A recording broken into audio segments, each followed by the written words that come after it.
Baik, selamat siang. Perkenalkan, kita dari kelompok 6 ingin mendemonstrasikan mengenai PPT laporan mengenai desain aplikasi yang kita buat mengenai WeCare. Jadi singkatnya, WeCare ini memudahkan semua orang untuk melaporkan kekerasan seksual, menenangkan kamu, dan membantu kamu konsultasi dengan dokter, psikolog, dan ahli hukum.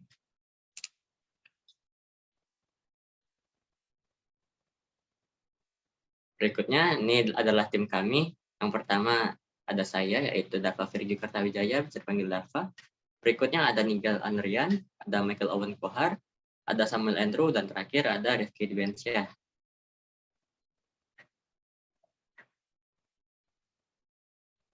Baik, kita masuk ke latar belakang. Latar belakang dari pembuatan desain WeCare ini, yaitu pertama mengenai latar user interface.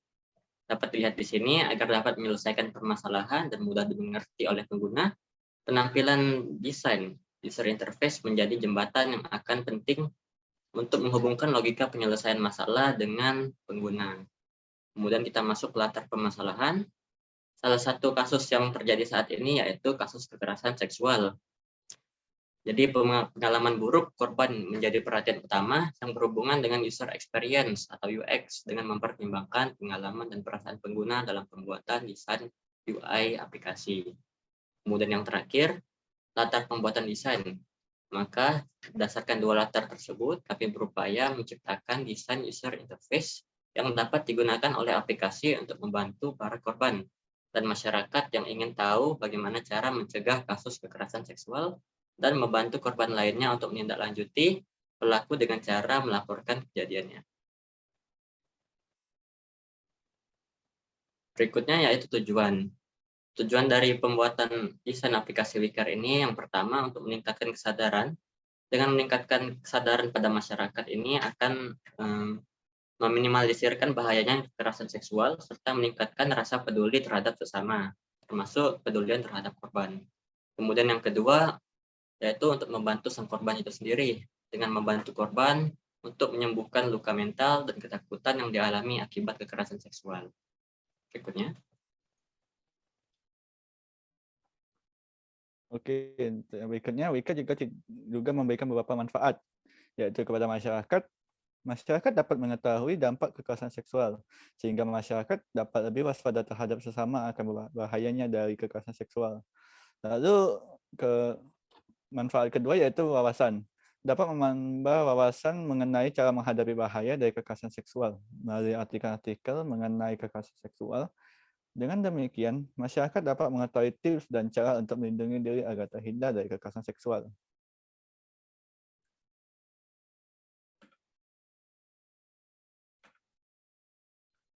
Nah, lalu kita masuk pada landasan teori.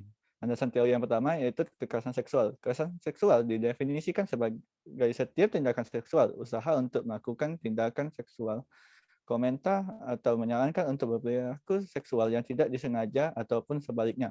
Tindakan pelanggaran untuk melakukan hubungan seksual dengan paksaan kepada seseorang menurut WHO tahun 2017.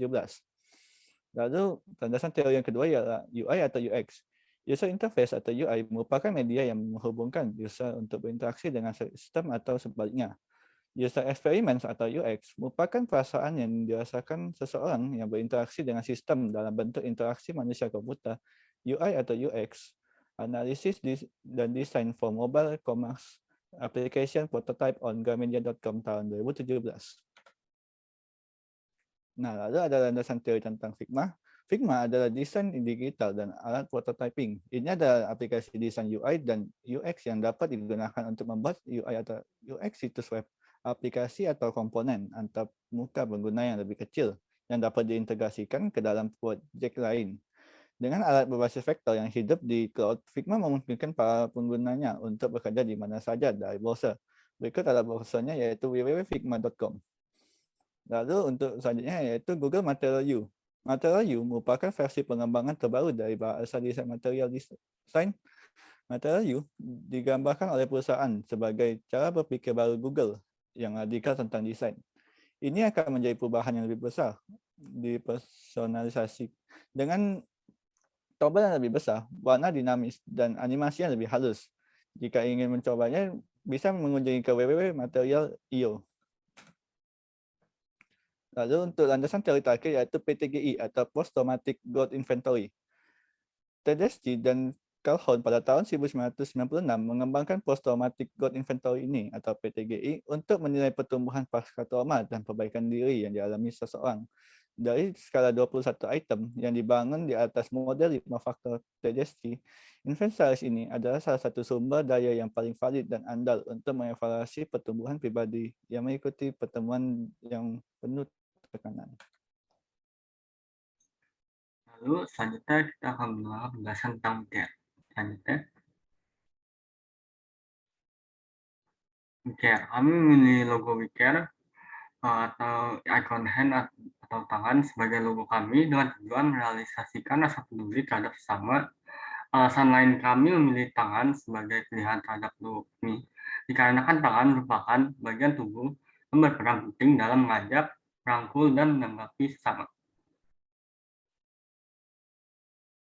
Lalu ini adalah slogan kami. Caring is a small thing, but it means a lot. Dengan menerapkan tagline Caring is a small thing, but it means a lot, kami berharap pengguna aplikasi mereka dapat termotivasi untuk meningkatkan rasa pedulinya terhadap sesama yang membutuhkan pertolongan. Lalu ini adalah menu WeCare kami. Yang pertama yaitu chat konsultasi, menu yang berfungsi untuk berkomunikasi dengan para ahli, bisa dengan konsultasi secara offline atau konsultasi secara online. Lalu ada konten edukasi, menu yang berfungsi untuk memberikan pengetahuan ke user, seperti konten edukasi video dan konten edukasi artikel. Lalu ada scan QR, merupakan sebuah menu yang digunakan untuk memunculkan panic button dan tempat user berada. Lalu ada fitur membuat laporan. Di dalam menu laporan terdapat dua pilihan, yaitu melihat laporan dan membuat laporan. Lalu yang terakhir ada questionnaire. Bersihkan questionnaire yang mengacu pada berat atau tidaknya trauma yang dialami oleh user. Selanjutnya ada perbandingan aplikasi serupa. Bisa dilihat dari gambar. Dari aplikasi Injury Capture dan QR Lapor Kenak tidak ada emergency call. Dan dari aplikasi CPK, Wonder, dan Stefval tidak memiliki laporan kekerasan seksual. Untuk aplikasi CPK, Injury Capture, dan QR Lapor Kenak tidak memiliki chat atau konsultasi dengan ahli. Untuk aplikasi CPK, Wonder, Injury Capture, dan QR Lapor Kenak tidak memiliki konten edukasi. Dan untuk aplikasi Stefval, Injury Capture, dan QR Lapor Kenak tidak memiliki artikel. Selanjutnya. Berikut merupakan hasil wawancara dari kelompok kami. Next. Untuk yang pertama, pertanyaannya, menurut Anda bagaimana cara kita memberikan rasa nyaman, dukungan, dan harapan untuk korban kekerasan seksual tanpa bertemu langsung atau melalui dunia maya? Untuk memberikan rasa aman dan nyaman, sebenarnya lebih ke bagaimana si korban atau si pengguna itu nggak merasa sendirian. Maksudnya dalam arti dia bisa sharing, bisa merasa terhubung, intinya ke orang-orang yang dia kenal. Next. Untuk pertanyaan kedua, korban kekerasan seksual kerap mengalami trauma berat yang menyebabkan korban tidak mau bercerita atau speak up. Menurut Anda bagaimana cara supaya korban kekerasan seksual mau bercerita atau speak up? Untuk speak up biasanya orang yang baru menjadi korban dalam arti untuk mencari bantuan ke profesional seperti psikolog, lembaga hukum, dan polisi. Biasanya korban-korban kekerasan seksual ini umumnya memang dia akan telat melapor. Maksudnya biasa para korban itu susah untuk speak up termasuk ke teman atau keluarga terdekat sendiri. Karena biasanya pelaku kekerasan seksual adalah orang-orang terdekatnya juga. Next. Selanjutnya pertanyaan ketiga, yaitu dengan pertanyaan, menurut Anda apakah yang menyediakan tempat untuk melaporkan kejadian untuk korban itu sudah cukup? Apakah ada hal lain yang dapat melengkapi rasa tenang kepada korban? Lalu narasumber kami menjawab dengan jawaban tergantung. Kalau memang fungsi suatu rancangan yang teman-teman buat untuk pelaporan, itu dirasa sudah cukup. Namun kalau mau lebih lengkap lagi, bisa habis pelaporan, tinggal ke penanganannya atau pemenuhan kebutuhannya. Misalnya dia mendapatkan pendampingan dari psikolog atau dari lembaga hukum atau dari penanganan medis, kurang lebih seperti itu. Karena biasanya pelaku kekerasan seksual adalah orang-orang terdekatnya, jadi mungkin akan lebih membantu untuk pelaporannya itu bila ke si saksi atau si teman korbannya yang melapor. Sedangkan kalau untuk si korbannya sendiri, mungkin dia lebih ke bagaimana dia bisa menceritakan ke teman terdekatnya dulu. Itu lebih mendorong bagaimana dia bisa speak up. Jadi lebih perspektif aja, kalau laporan aja tadi agak disayangkan jika tidak sampai ke penanganan. Selanjutnya.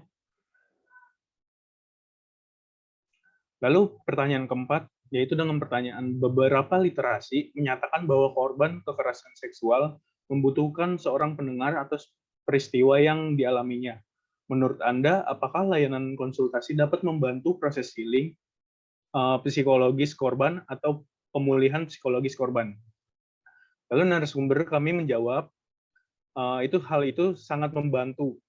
Balik lagi ke penanganannya atau pemenuhan kebutuhannya, dia butuh apa nih? Apa dia butuh pendampingan psikologis, atau dia butuh proses hukum, atau dia mau memproses pelakunya, atau dia mungkin juga butuh penanganan medis. Misalnya dia mengalami kekerasan, misalnya dia habis dipukul di bagian tubuhnya sampai ada luka atau cedera.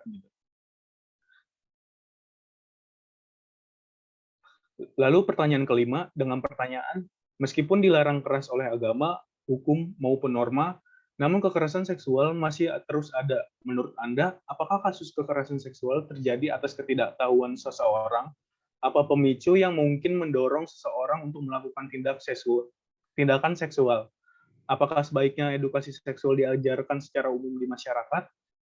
Lalu narasumber kami menjawab, kekerasan seksual ini terjadi karena adanya ketidakseimbangan atau ketimpangan seperti ada yang lebih berkuasa, ada yang direndahkan.